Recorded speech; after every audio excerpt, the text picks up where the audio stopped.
It's hard to believe, but school is just around the corner, so we thought that this would be a good opportunity to check back in with the Addison Early Childhood Collaborative. I'm here with Mary Haley, as well as one of their partner agencies, the Girl Scouts of Greater Chicago and Northwest Indiana. Wow, I remembered that. We're here with Mary and Jody Martin, here to talk about what's been going on over the last several months and what's coming up in the fall. Mary, since school, like I said, is about to begin, I know that you work very hard on identifying kids that are at risk and need a little extra help. Tell me a little bit about what's going on. Well, the school district has increased their developmental screening capacity. So on a monthly basis, up to 16 children can be screened. And that's a good development because there has been a lag in parents being able to have their children screened. So a lot of families tend to think that screening is for if they're having issues or concerns with their children, and that's really important. Early intervention is so important. There are early intervention services that are available. So when families have some concerns, they have a way to understand what's going on and then access early intervention services if that's necessary. However, the other piece of this is parents can also monitor their children's development. This isn't just a matter of is there an issue or a concern, but it's a matter of parents can learn what the healthy and typical developmental milestones are and be able to monitor children's development. So it's really cool. There's opportunities for screenings, and then there are also great resources on the CDC's website. So where do these screenings take place, and how do parents take advantage of this? The way that parents can schedule an appointment for a screening is to get on the ASD4 website, and either in the Early Learning Center page or in the Families page on the menu, they'll get directed to how to call and make an appointment or online register for a screening. So it's the Addison School District 4 website under the Families or the Early Learning Center drop-down menu. Are there particular things that parents should be looking for? I mean, people who have children that have severe developmental problems, they obviously know, but when they're kind of borderline or they're wondering, is my child keeping up? Are they typical for their age, or, you know, as they enter kindergarten, are there particular things they should be looking for? There are, and that's a great question, and I'm glad you asked because I want to talk more about the CDC's website. The CDC has a campaign that's named Learn the Signs, Act Early. So if people get on the CDC website and Google that slogan, Learn the Signs, Act Early, they'll get to tons of free tools and resources. And part of what they'll see is the different developmental milestones by month and by year. So parents can learn what are typical developmental milestones for birth to 2 months, and then 2 months to 4 months, etc. So there's great information that parents can access on the CDC website. And a lot of the developmental milestones have to do with how children are speaking, how they're acting, how they're moving, how they're learning. So like those are kind of the general areas that the milestones are focused on. But again, on the CDC website under the Learn the Signs, Act Early, tons of great resources for parents. And identifying them early is critical because often with a little bit of help, you can help the child catch up, right? Yep, absolutely. And there is a program in the state of Illinois, a program or like a suite of services basically that's literally entitled Early Intervention. So that's services that families can access if a child is anywhere from age birth to 3. And then beyond that, there are services for children that are age 3 to 5 that can be accessed through the school district. But early intervention and addressing developmental issues, the earlier the better.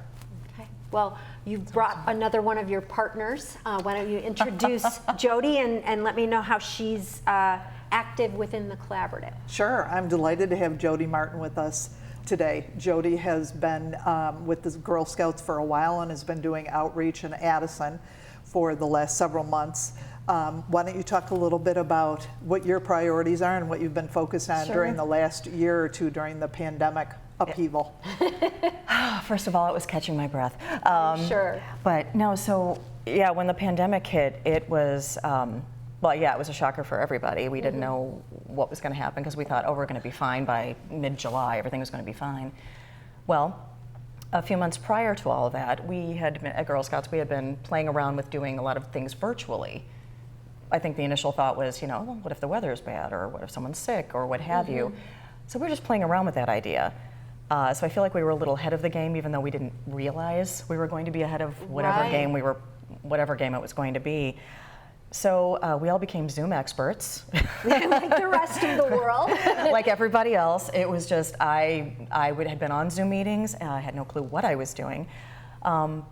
But after a couple of months, I also, we started doing a lot of virtual troop meetings and a lot of virtual events and that sort of thing.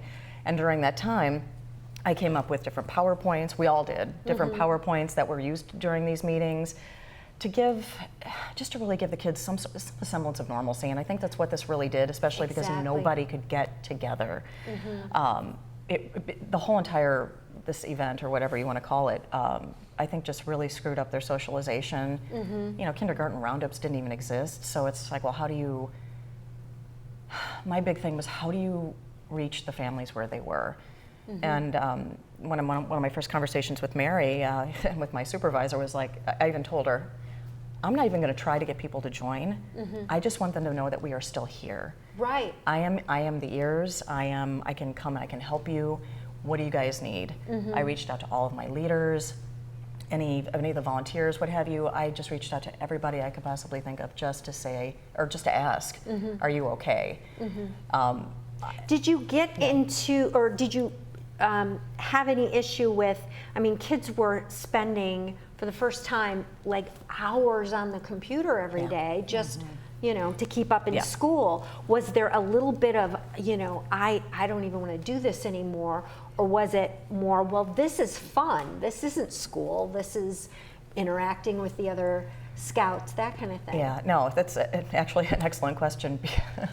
It sort of started off where they were just totally fine with it, because it was just brand new. They were fine. Oh, they're like, oh, I'm on the computer. It's like I'm playing a game or something. Yeah. Well, flash forward a year, and all the school is in online. They're always on the computer. I even saw my 17-year-old be like, here's the computer. She's like, no, I just don't even want to do it. She didn't even want to do any of her games or talk to any of her friends on the computer. She just wanted to be with them. I even had one girl during one of our Brownie events go, Miss Jody, I think I'm done with the computer. Oh, okay. And she was like 5 years old, and she's just very, or I'm sorry, she's over it. 6 years old. I apologize. She's just like, no. But she said it in very much a very adult way. So I was like, oh God, I hope we go back to normal. So we were trying to think outside of the box, like how could we grab them from the camera? How could we be in that room with them? So I tried just to make it as natural as possible, and sometimes it would work, and sometimes, quite frankly, it wouldn't, because I just feel like it really did affect the littles, the little tiny ones, even more than maybe affected the teenagers. So we just tried to make it as normal as we possibly could, and just meet them where they were. Now, have things started to pivot back to normal now, or are you still doing mostly virtual, or are you kind of in that hybrid mode? It's kind of a hybrid thing. Although me personally, I've actually been in my areas doing different things. I've gotten to do some things with Mary, which I'm very grateful for. This partnership has been very mutually amazing, to be quite honest. It's opened a lot of doors for me. I'm doing a story time at the Addison Library, which is awesome. It's a fun it's a Girl Scout themed one, based on all these famous Girl Scout alumni like Michelle Obama, Gloria Steinem, one of my personal favorites, and just Lucille Ball was a Girl Scout. All these amazing people were Girl Scouts, and I just feel like this is such a great way to get into the community and teach people about Girl Scouts. And as Mary says, the library is the heart of the community, and it really has been. We've got some amazing kids coming out to these things, and the parents are as equally jazzed. Yeah, so it's just been super fun. Are there resources for parents of the Scouts as well? Oh gosh, yes. Like for example, if they wanted to become a leader or a volunteer, oh my gosh, yes. So I have the initial conversations with folks, and I bring them in. But we also have troop support, which basically between me and our troop support gal, Carolyn Wheat, who is just amazing, and she has been doing this for at least 20-something years. She's amazing. We are partners in crime. We hold everybody's hand. We give them the tools. We could even give them the lesson plans. But what I've noticed is once someone gets really, really comfortable, they make it. They do it themselves. Right. You know, and the beauty of Girl Scouts, and this is what I always want to tell people, is it really empowers these kids. They get to make the decisions even at a little tiny age.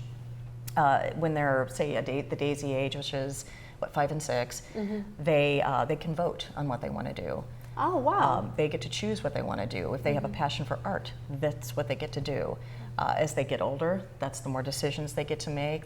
Oh my gosh, when they get even older, they go for their silver award, where they can invent games for little kids who don't have anything. They could knit things for people. They can come up with community projects. There's so many things that just empower these girls because they're making the decisions and they're not afraid to take chances. What I loved about it, and what I saw this especially with my daughter too, is she was a lot like me when I was a little kid. I was always afraid to make a mistake. I had to be perfect day one. She was the same way.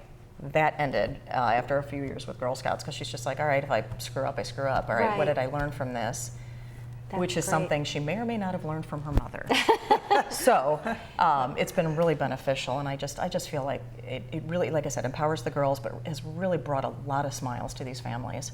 Do most elementary schools have their own troop, or is it more community-based? So if someone wanted to get involved, for example, would they contact their school to see if there's a troop locally, or how would they go about getting involved? Sure. Well, some of my, so we have what's called a service unit, and that embodies different towns, sometimes the same town, but various different schools. And every area is different.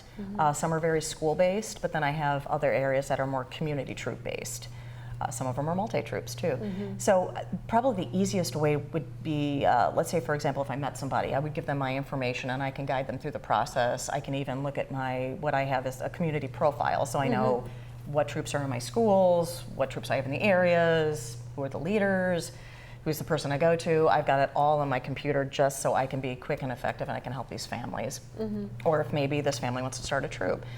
So that's, hopefully I answered that. I know there's a lot of information that I'm divulging, so yeah, it really depends. I think, like I said, the primary way is to maybe get a hold of me, or they can just go straight to the website. And what they do is they'll go to the join page, and then you just click on find a troop and what radius you want, and it literally just will blast you whatever troops are close. That's terrific. It makes it super easy. The website has just been so cleaned up and it's so streamlined. That's great. It really, really is easy. Well, before we depart from this time, Mary, I know you have a big event coming up for the beginning of the school year. Why don't you tell us about it? It's an area-wide event. It is an area-wide event, and this is actually being hosted by the Addison School District 4, District 45, Salt Creek, District 48, and District 88. So several of the surrounding school districts are hosting this event. It's on Saturday, August 28th, and it's actually going to be at Willowbrook High School. So that's located in Villa Park. The name of the event is the Community Resource Fair and Biliteracy Workshop. So again, it's Saturday, August 28th. It's from 10:30 in the morning until 3 in the afternoon. Cool thing is there's going to be bus transportation from Addison to Willowbrook High School. So people can get the bus at either Fullerton Elementary School or Lincoln Elementary School. And then just to give you a little bit of a feel for the types of resources that will be there, there's probably going to be about 30 or so different service organizations, agencies, service providers, and there will be resources on education, health and well-being, early childhood, and financial resources.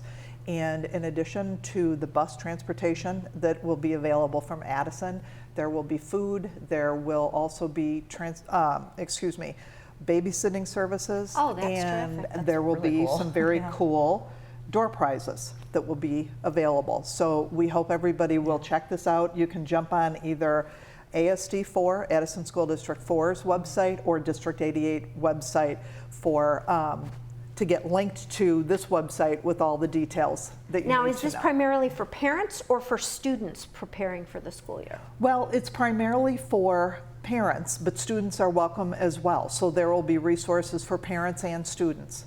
That's terrific. Yeah. Well, thank you both for being here. We're No, going to thank bring you. all that information up on the screen, but don't forget the Community Resource Fair and Biliteracy Workshop coming up on August 28th. I'm Dory Croggy. Thanks for being with us.